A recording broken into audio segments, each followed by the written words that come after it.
Most people think peace comes from control, but control is exactly what destroys them. The more we try to make life fit our plans, the more it slips through our fingers. Anxiety is born from this collision, the desperate need to predict the unpredictable. And the irony is, what you fear losing was never really yours. It was only your idea of how things should be.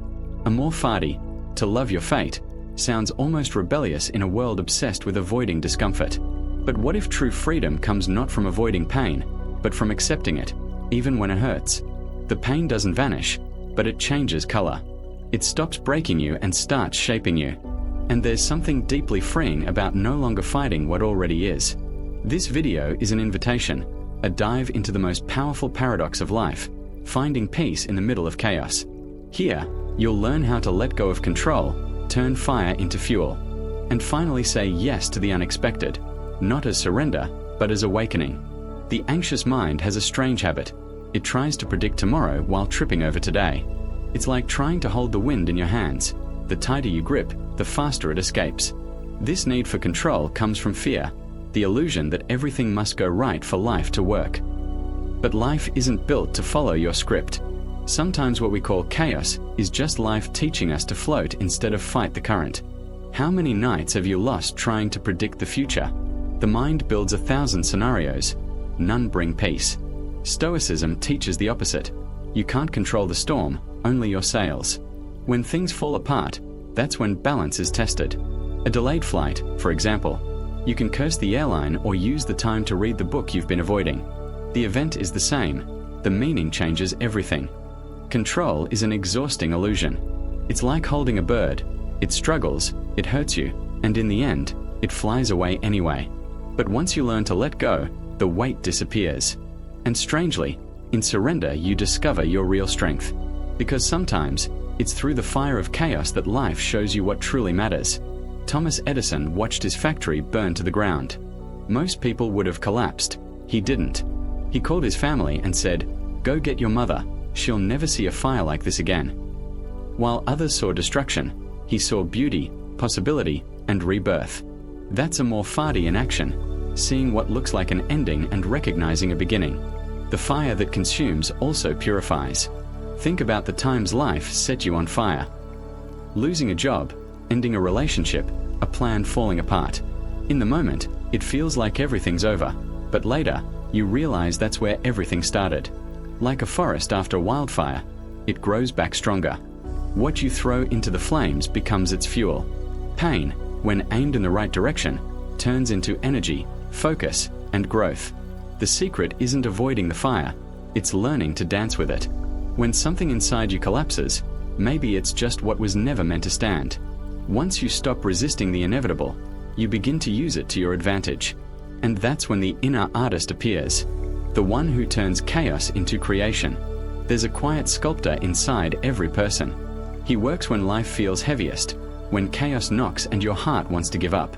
Nietzsche said suffering can be raw material for creation, and he was right. Pain shapes meaning. Every loss, every no, every failure, is the chisel shaping the soul. Think back to a time when everything seemed to fall apart, and now you see it made you wiser. Sometimes life has to break the old shape to reveal what was hidden beneath. Like clay in the fire, only after being burned does it become strong enough to hold water. Pain is the heat that strengthens us, even when we can't see it yet. Over time, suffering turns into art. What once was a wound becomes wisdom. What was despair becomes poetry. And the moment you start being grateful for what once broke you, you realize you're already whole again. If one day you'll thank the pain, why not start now? Maybe serenity doesn't come when pain ends, but when you start seeing it differently. Marcus Aurelius once said, "If something external upsets you, the pain isn't from the thing itself, but from your opinion about it." Simple words, but they change everything. Two people can go through the same event and live completely different realities. One sees a problem, the other, a lesson. A storm for one is a tragedy, a miracle for another. Picture two people caught in the rain. One curses the sky, the other starts to dance. The event is identical, only the interpretation differs. That's the power of perspective. It doesn't change the facts, but it changes their meaning. Once you start choosing your viewpoint, Life stops feeling like a battlefield and starts to feel like a quiet classroom filled with disguised lessons.